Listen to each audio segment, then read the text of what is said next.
AP ప్రజల భావోద్వేగాలతో ముడిపడిన Vizag steel plant పై చంద్రబాబు ప్రభుత్వ ద్వంద్వ వైఖరి మరోసారి అసెంబ్లీ సాక్షిగా బయటపడింది. విశాఖ ఉక్కు పరిరక్షణ పట్ల బాబు ప్రభుత్వానికి ఏమాత్రం చిత్తశుద్ధి లేదని ఇంకోసారి తేటతెల్లమైంది. విశాఖ స్టీల్ పరిరక్షణ డిమాండ్ను వైఎస్ఆర్సీపీ శాసన మండలిలో తీర్మానం ప్రవేశపెట్టగా ప్రభుత్వం మద్దతు ప్రకటించకుండా దాటవేత ధోరణి ప్రదర్శించింది. పైగా సభా మర్యాదలు పాటించకుండా విపక్ష మహిళా ఎమ్మెల్సీలపై అనుచిత వ్యాఖ్యలు చేశారు మంత్రి లోకేష్. పరిశ్రమలు, పెట్టుబడులు, విశాఖ ఉక్కు ప్రైవేటీకరణ అంశంపై శాసనమండలిలో స్వల్పకాలిక చర్చ జరిగింది. విశాఖ ఉక్కు పరిరక్షణే వైఎస్ఆర్సీపీ ధ్యేయమని ప్రతిపక్ష నేత బొత్స సత్యనారాయణ స్పష్టం చేశారు. విశాఖ ఉక్కు పరిరక్షణ డిమాండ్ తీర్మానాన్ని ప్రవేశపెట్టారు. విశాఖ స్టీల్ ప్లాంట్లో భారత ప్రభుత్వ వాటాను 100% వ్యూహాత్మక పెట్టుబడుల ఉపసంహరణకు, ప్రైవేటీకరణ ద్వారా నిర్వహణ నియంత్రణ బదిలీకి జరుగుతున్న యత్నాలు ఆందోళనకరంగా ఉన్నాయన్నారు బొత్స సత్యనారాయణ.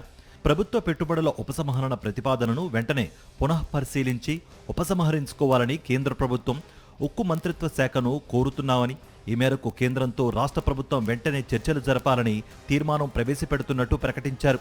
తమ తీర్మానానికి మద్దతు తెలపాలని లోకేష్ను కోరారు. అయితే ఈ తీర్మానం ప్రస్తుత పరిస్థితులకు అనుగుణంగా లేదని లోకేష్ పేర్కొన్నారు. తీర్మానాన్ని మార్చి పెట్టాలని డిమాండ్ చేశారు. తీర్మానాన్ని వెనక్కి తీసుకోవాలని ఆర్థిక మంత్రి పయ్యావుల కేశవ్ ప్రతిపాదించారు.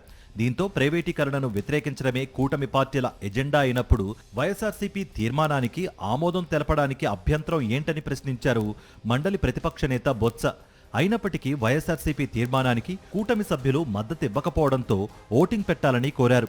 అనంతరం మండలి చైర్మన్ మోషేన్ రాజు మూజు అనే ఓటుతో తీర్మానాన్ని సభ ఆమోదించినట్లు ప్రకటించారు. చర్చ సందర్భంగా గత పాలనలో స్టీల్ ప్లాంట్ ప్రైవేటీకరణ జరగకుండా వైఎస్ జగన్ ఆపారని, కేంద్ర మంత్రి కుమారస్వామియే స్వయంగా ఇదే విషయం చెప్పారని వైఎస్ఆర్సీపీ ఎమ్మెల్సీలు వాస్తవాలు సభ ముందు ఉంచారు. దీంతో మంత్రి నారా లోకేష్ సహనం కోల్పోయారు. ఏం పీకారు, మీరు పీకిందేంటి అని వైఎస్ఆర్సీపీ ఎమ్మెల్సీలపై వాగ్వాదానికి దిగారు. మీరు ప్రశ్నిస్తారా? 5 సంవత్సరాలు మీరు పీకిందేంటి? 5 సంవత్సరాలు చెప్తా, మీరు పీకింది చెప్తా నేను ఏంటండి?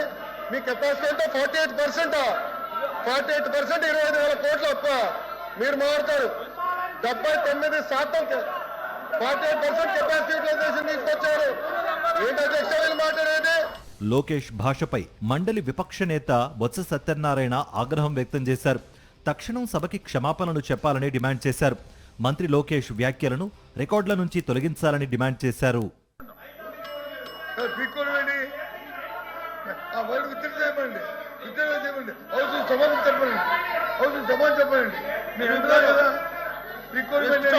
ఎంత గౌరవంగా ఉండాలి.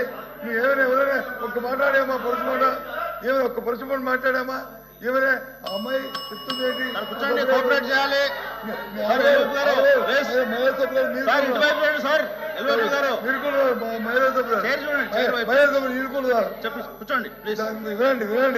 వినండి. ఎందుకంత ఆవేశం ఏంటి?